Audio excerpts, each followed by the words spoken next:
Hey everybody, before we start this episode, I wanted to make sure you were aware that we are doing a giveaway in partnership with Greenwood Tulum to stay up to 5 nights in an Airbnb in Tulum, Mexico. Now, all the information's on our site. We'll link to that in the show notes, but make sure that you follow us and follow our newsletter to get the inside scoop on these different things. This giveaway ends May 31st. All right, off to the episode.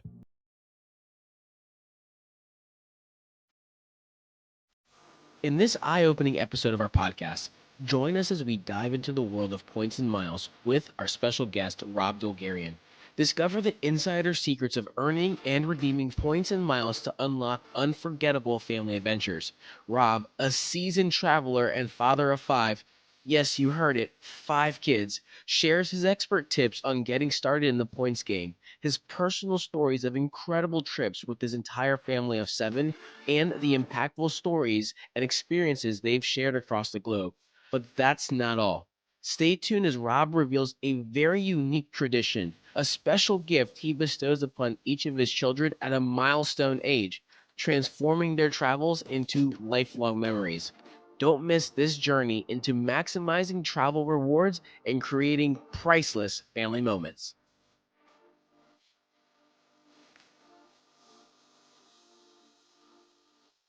Welcome, everybody, to the Revolutionizing Your Journey podcast. I am your host, DeAndre Coke. We've got a treat for you this week, but before we introduce our guest, if you've been following this podcast, I have 2 favors I'm going to ask for you. One, please check the show notes for a survey to survey the audience. I want to know who our listeners are. You guys have a good idea of who I am. I want to know who you are and what you want to see and hear in future episodes.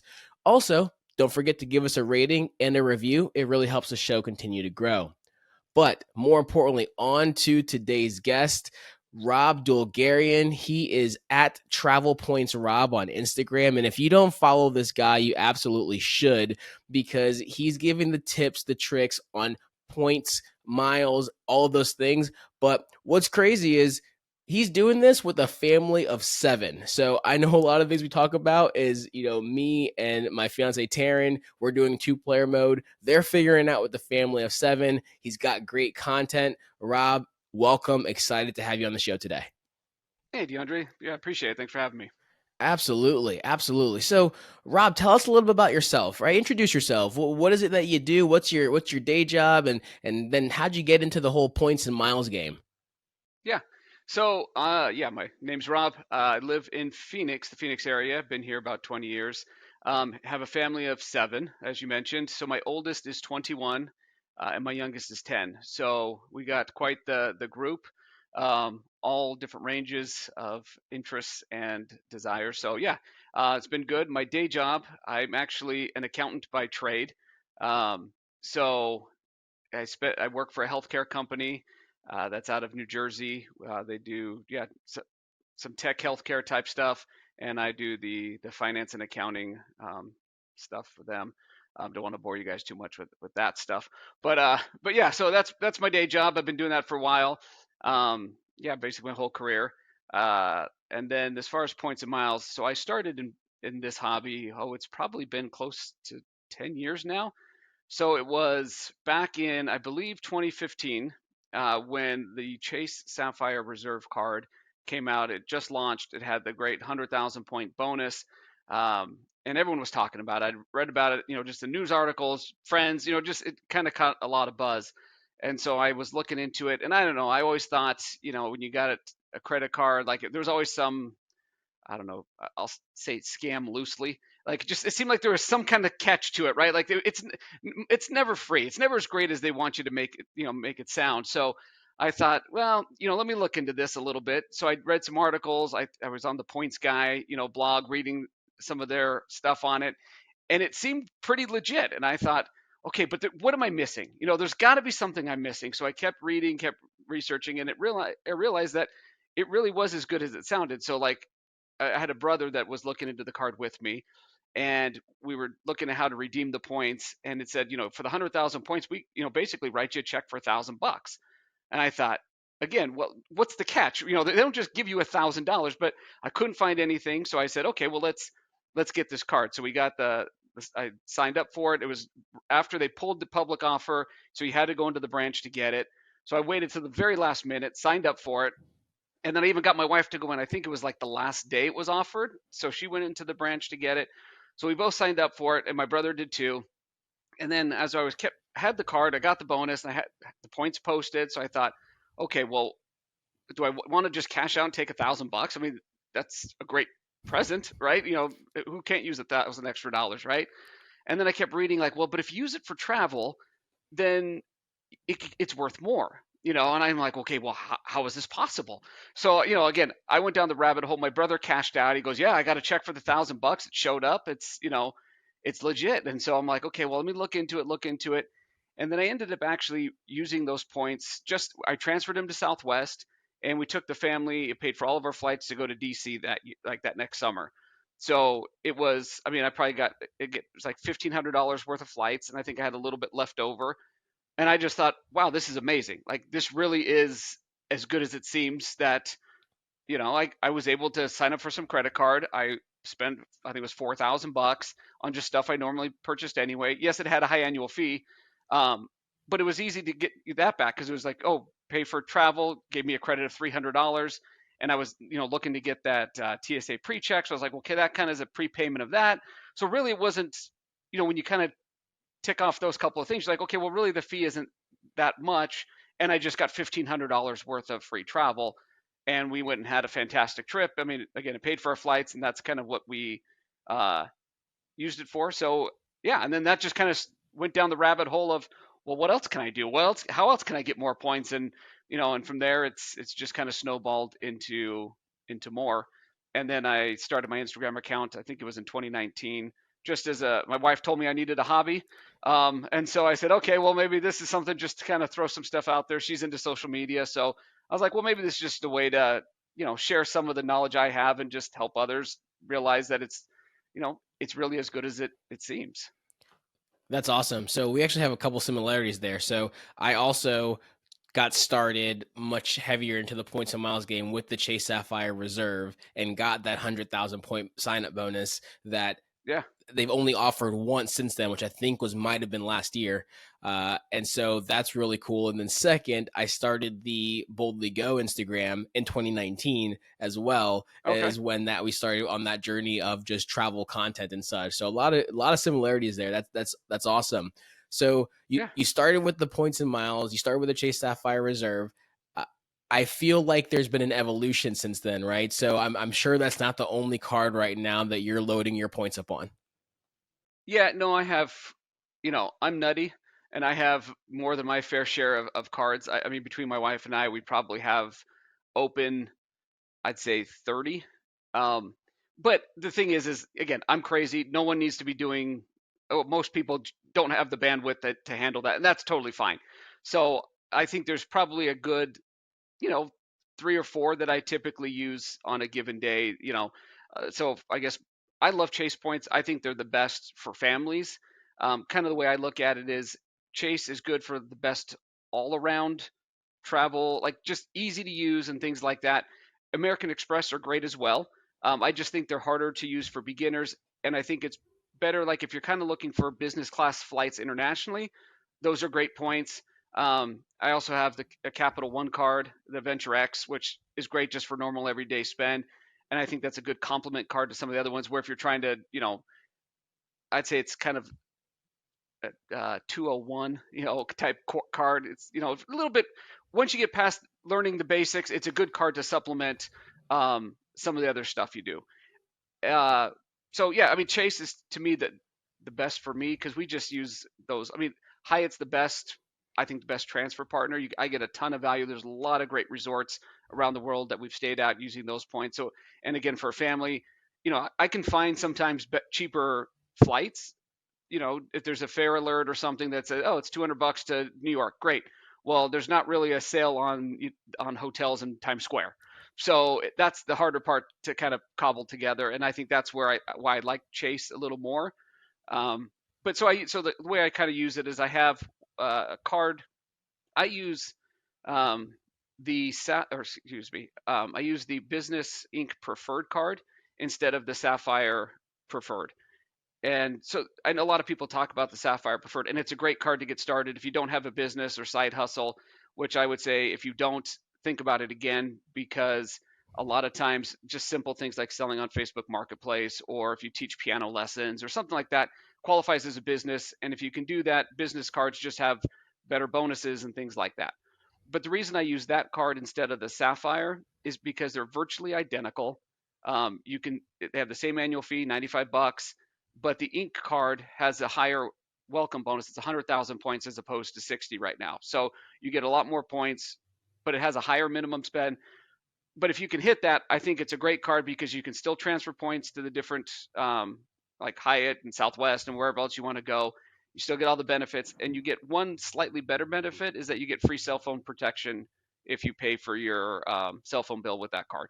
So it's, like I said, almost identical, but slightly better benefits and a better bonus. So I use that card, and then I'll couple it with, I have the Ink, or not Ink, the Freedom Unlimited, excuse me. So that's just your normal everyday card. It gives you 1.5 points on everything you spend, unlimited. It's great.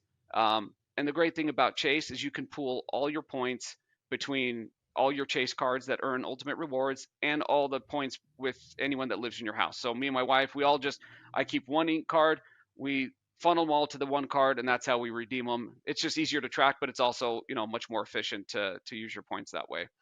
So that's how I do it. And then I have the Venture X. I keep that as well because I like the lounge access that it comes with. And I'd say those are probably the three cards that I'm generally using most times. And then I have an Amex Gold that we use for groceries because it has 4x on that spend. So I'd say those 3 to 4 cards are kind of my bread and butter. And then I use some other stuff for other crazy shenanigans I might get into.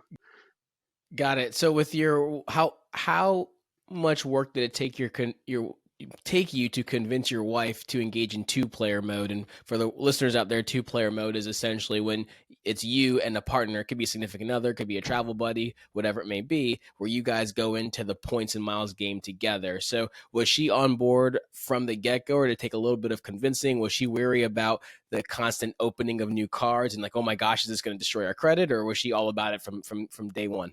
No, she was pretty much on board from day one. I'll say I got lucky with her. I mean, I'm more of the financial mind in the relationship just by my profession and things like, and so she trusts me.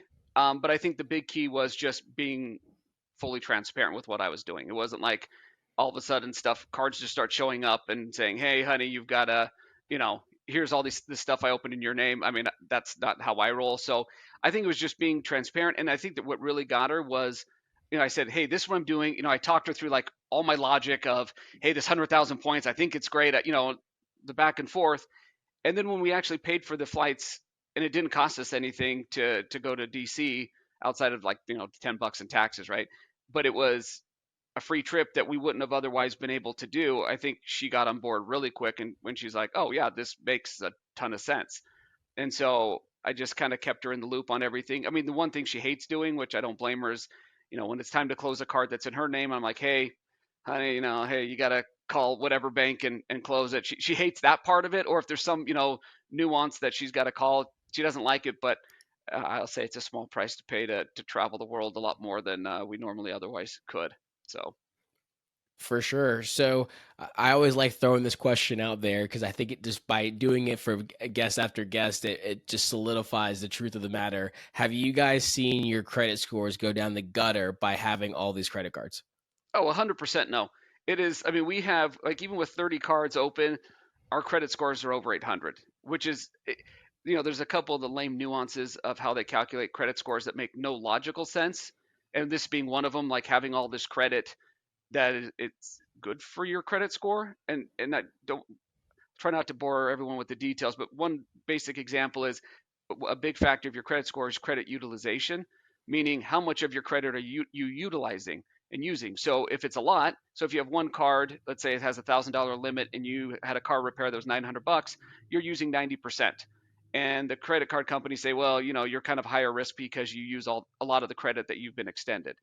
But let's say I had, you know, 5 cards that had a total of $100,000 limits combined, and I spent that $1,000. I'm only using 1%, and they say, oh well, that's that's good because you only use a little bit of the credit that you've been given. So it seems silly logically, but that's how they look at it, and that's kind of one of the reasons why doing this hobby doesn't. As long as you pay your bills on time and that sort of thing, you're not gonna it's not gonna kill your credit score.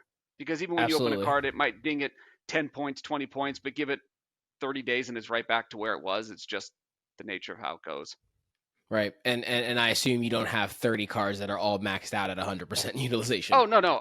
Well, and I'll say this: what I say all the time is I always pay everything off in full at the end of the month every single time because especially with these rewards cards where they have higher interest rates than a typical card generally does, if you start carrying a balance, what you're going to pay in those fees and interest is going to be way more than the free travel you're getting. So if you don't have the discipline or you don't have the means to pay off your credit cards, by all means stay away from this hobby until you can. And then it's great. If you can use it responsibly, it's a fantastic thing to do. If not, it's not worth it. Don't get, blinded by the shiny new thing that everyone else is doing and want that free trip, but then you're going to be paying for it for the next 10 years. So, that's kind of my philosophy and what I preach. Well, as a financial advisor, right, I co-sign that 100% with you. So we're both on the finance side of the world. So I Oh would yeah, 100% co-sign that with you.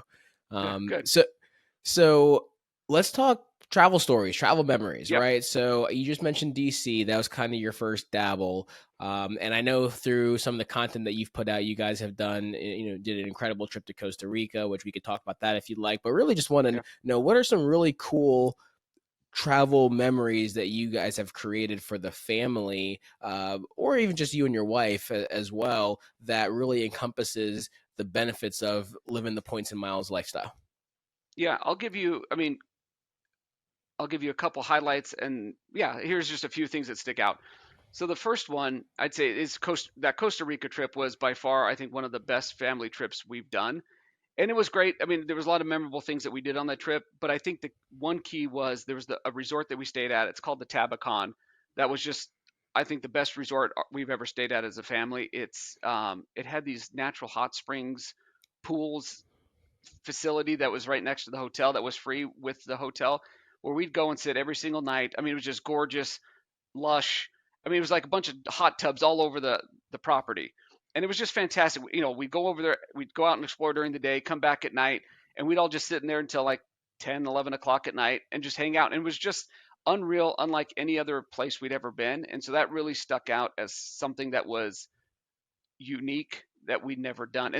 And doing it with points was how it was possible because that resort was, if I remember right, cash rate was like $450 a night plus taxes and all resort, whatever else they throw in there, right? Times two rooms because there's seven of us, times the 4 days we were there equals way more than I would ever spend on a hotel, and we would have never done it. So that was fantastic. Unfortunately, that's no longer, well, soon to no longer be part of Hyatt.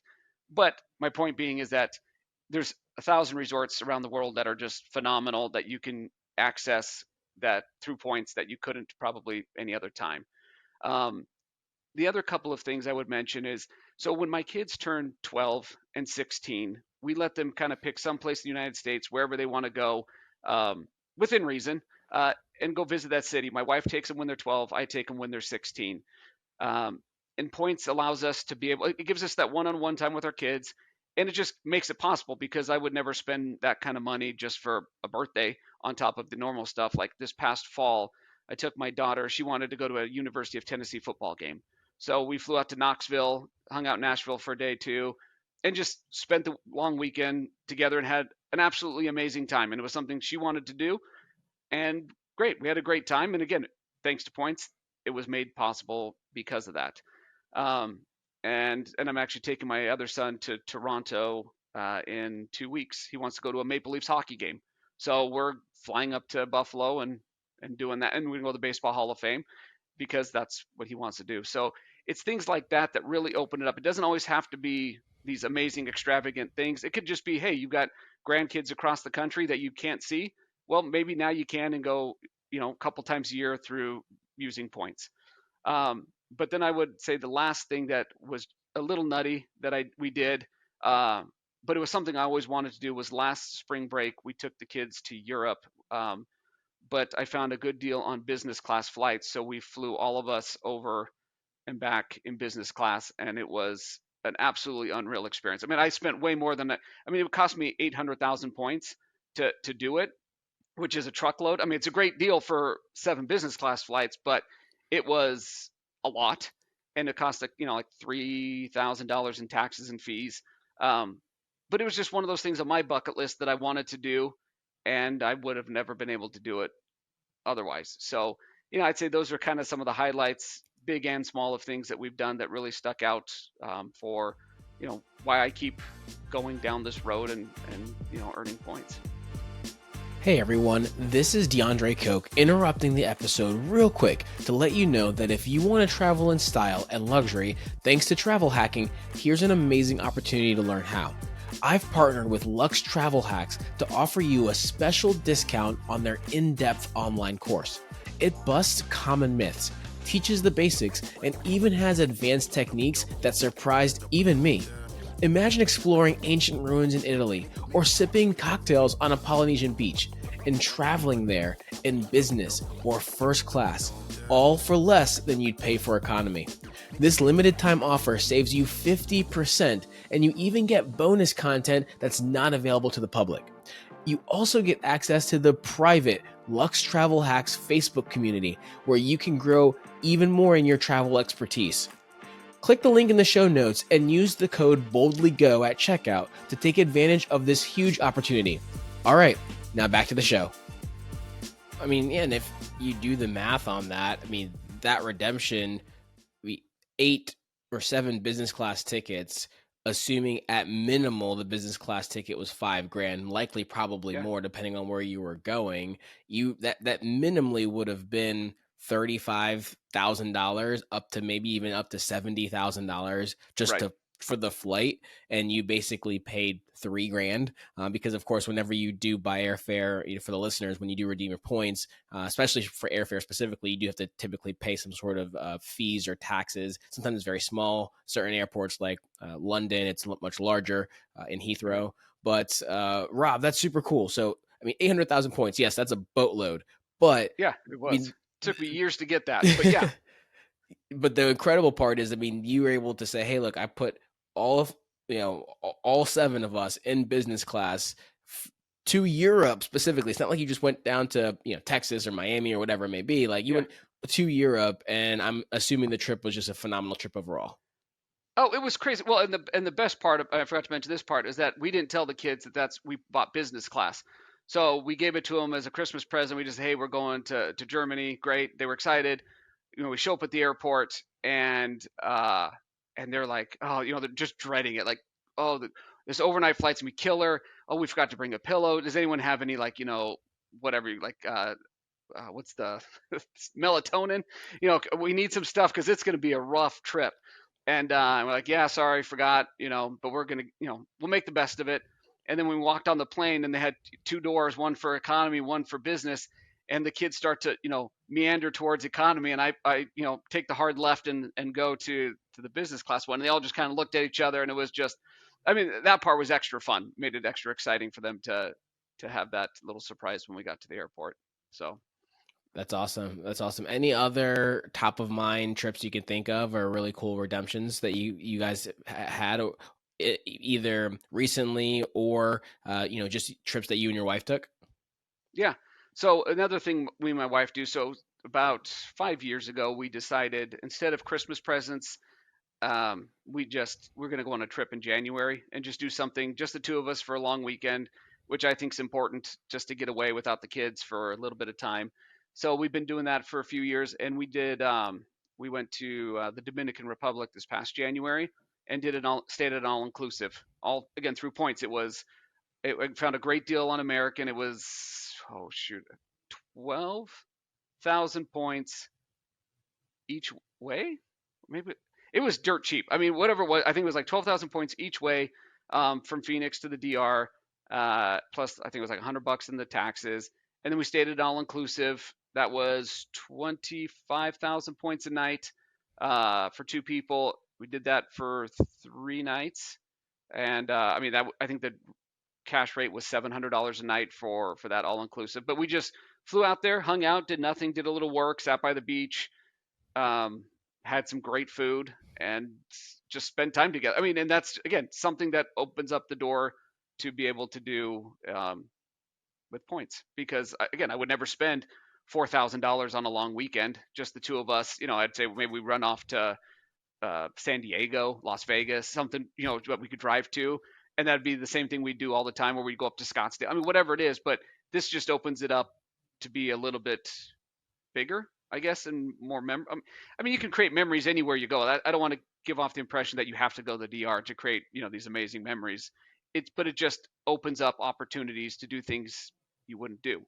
So Absolutely, I definitely agree with you there, and you have the opportunity to decide the way that you want to do it, right? So opportunities to yeah, eat there, you're taking your whole family, just you and your wife. So it's really cool the way that you guys have this very different, and also love that 12 or turning 12, turning 16, one's with you, one's with your wife, like that kind of one-on-one experience yeah. is amazing, and I think it's probably maybe even more memorable for them than it is for you, just for that just one-on-one time.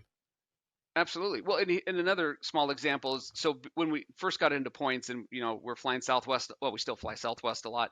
But what I did is, when my siblings, so they all live outside of Arizona. I have one that lives close by, but at the time he didn't. And every time they'd have a baby, I would go fly out and visit, stay a weekend with them. A month or two after the baby came, just as a reason to go out and visit my family. And doing these things, whether it's that or the 12-year-old trip or whatever, it's just it's putting it on the calendar, because there's plenty of times where you'll say, "Oh yeah, we need to go out and visit family," or "We want to go away and take the kids to Disneyland," or whatever that thing is that you want to do. If you put it on the calendar and make it a thing, then it's it takes the excuses away. It's not the, "Oh well, now's not a good time," because there's really a lot of times that it's never a good time. But if you say you promise your kids when they're 12, we're going to go away, great. Now, when they're 12, they expect it, and you just do it. Same thing with, Christmas with my wife and I, or when it was like an excuse to go visit my family. Because let's be honest, like sometimes getting away to visit family can be harder, and to make that time, because you're like, oh, it's family, they'll be there, 6 months from now, I can get to it then. But for me, it was just, that's the reason. It's an excuse to go visit them, and it just puts it on the calendar.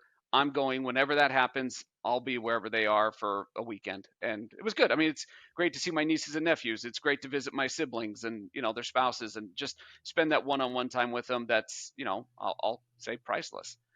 And I'll say, along those lines, one thing I also like to kind of preach is, I mean, it's super sexy and makes a great Instagram reel when you say, "Oh, I flew my family in business class, to Europe." Great.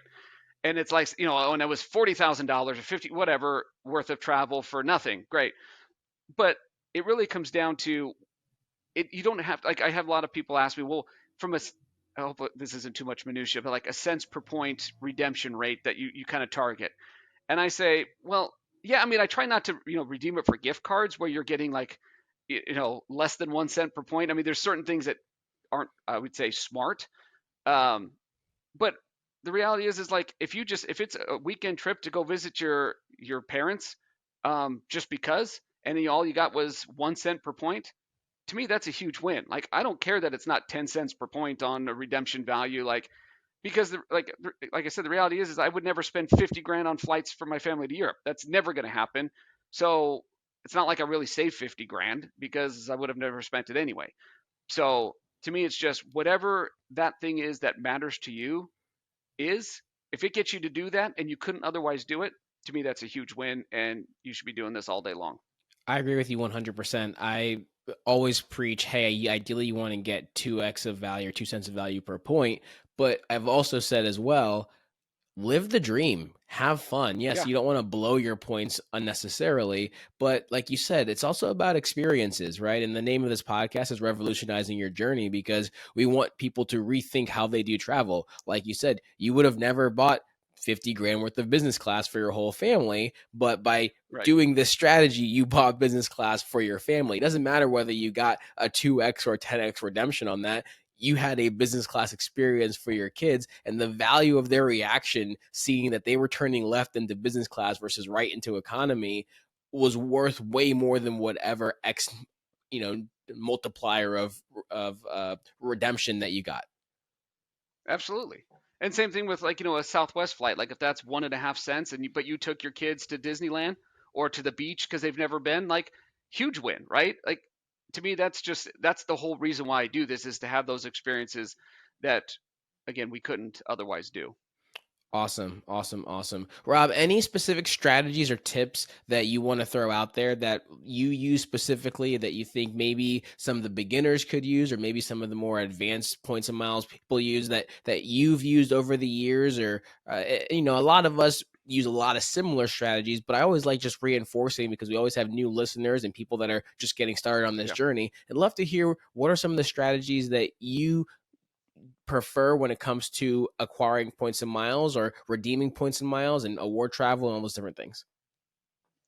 Okay. Yeah. So, I mean, I'd say a few things, like, obviously, like, don't be afraid of opening cards. Like, it, do one, figure it out, get used to it, and then keep going. But like you said, when you're talking two-player mode, if you've got a spouse or a significant other, or sometimes your parents, like, use referrals. Like, if you can refer, like, if I have the Sapphire card and my wife wants it, they give you a referral link, send it to them, they click on it, apply that way, and you get an extra 15,000 points in that case for that Sapphire card.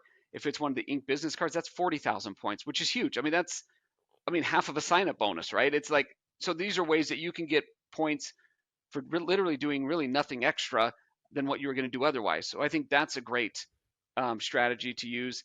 I would say, when you start out, kind of start with one bank.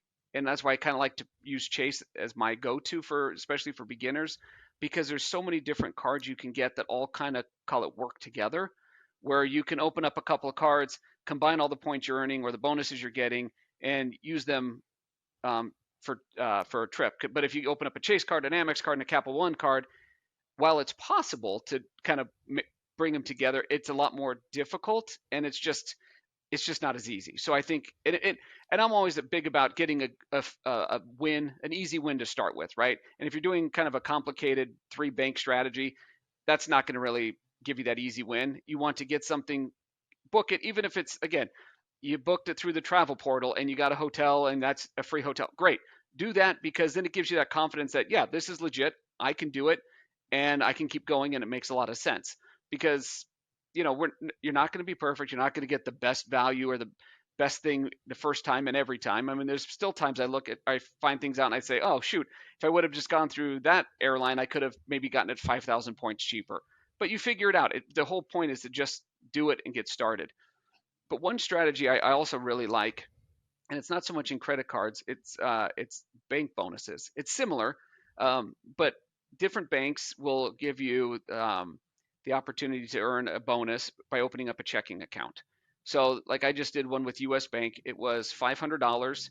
Um, if I opened an account and within 60 days had a direct deposits totaling, not just one, but totaling $10,000 over that 2-month period. So if you do that, well, and it had different tiers. So if you did 5,000, it was like $300, 7,500, I think, was $400, 10,000 was $500. And it's just as simple as, I mean, if it's worth the hassle to change your direct deposit at work, which for some people I know it's more burdensome than others, but if you do it and now your paycheck goes there, and if you combine it with your spouse's paychecks and stuff, and all goes into this one account, and after 2 months they drop $500 in your account, I mean, that's huge. And that pays for things that, like when you're traveling, because I know we like to talk about nearly free travel, but there's other expenses that obviously come into it. And, we all know, like, there's food, there's airport transportation, there's parking, there's stuff to do while you're there, all that kind of stuff. And to have $500 to pay for some of that, you know, that's great. And that just makes it even nicer, in my opinion.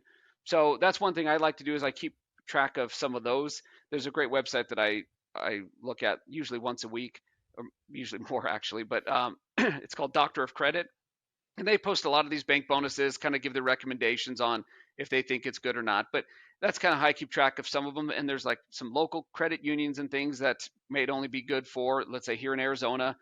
But if you just kind of stay on top of that and check even like every couple of weeks, because these offers don't come and go in 2 weeks, they're usually out for a month or two. So if you just kind of have it in your, like, put a reminder on your calendar, once a month I'm going to check Doctor of Credit, scroll through that website for 10 minutes and just see if there's any of these bonuses or other things that stick out to me. Great. Then you can, do that, get the bank bonus, and then that pays for some of the other expenses that comes along with traveling. Awesome, awesome.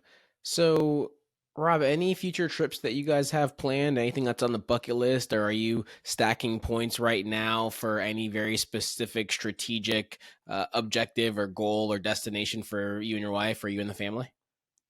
Yeah. So the first trip, well, we're going on a cruise with my family this summer. It's going to be all my siblings, all of the grandkids, everyone's going to be there.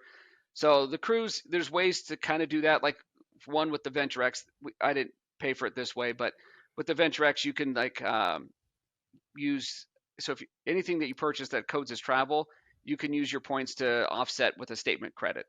Again, it's not, I'll say, the best value for your points, but if that's how you're going to do it, like if you want to truly go on a cruise and you have, the bonus, let's say right now for the Venture X is 75,000 points, which equals $750 of a statement credit.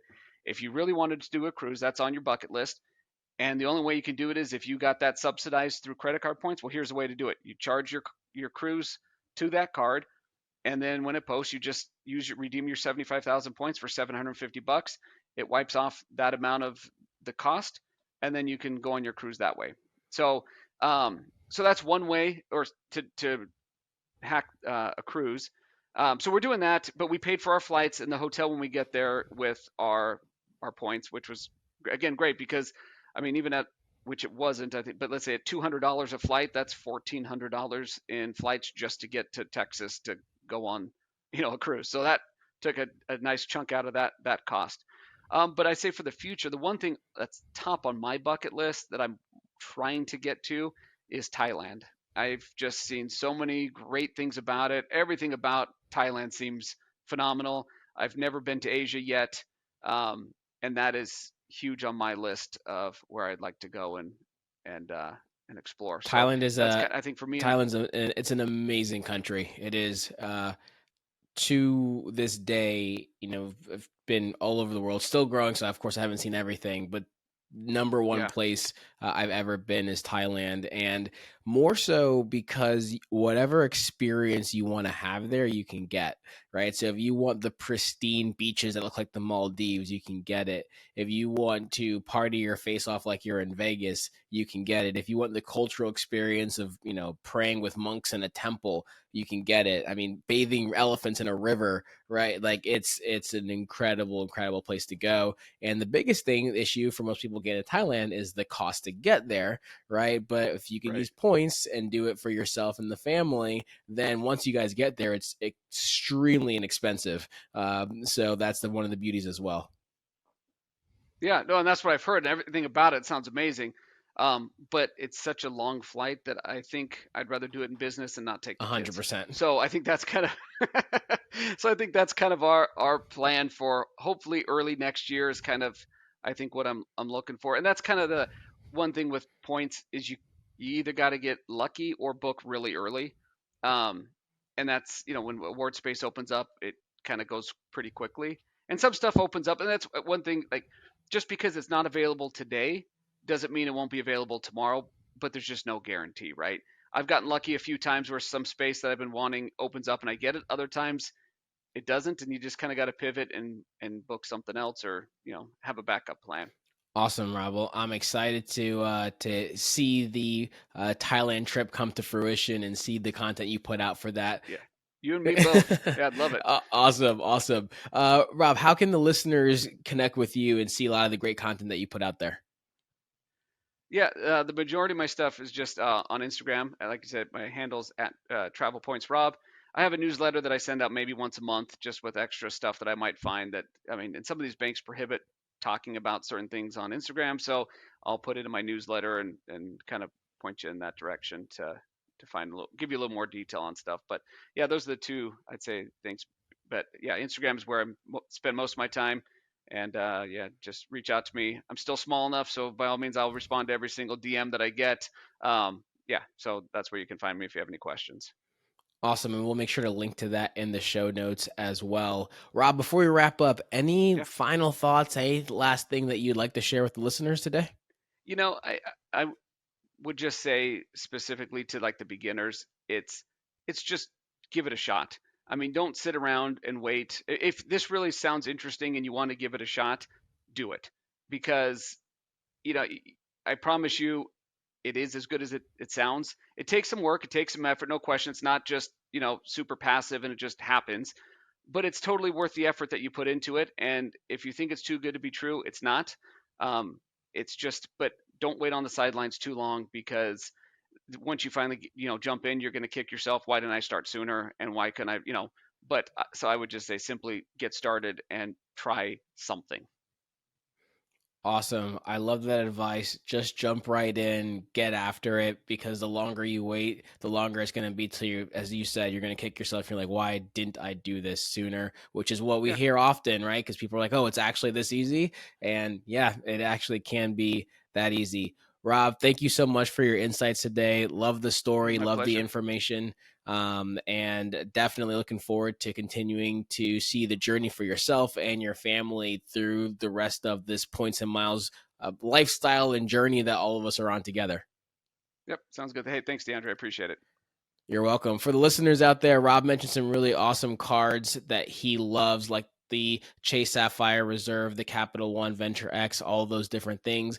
Don't forget, we have links to those in our show notes as well, in the current best card offers, which we keep updated as well. And of course, if you do choose to sign up for one of those cards through those links, that does help support our show as well and allow us to provide you with great content.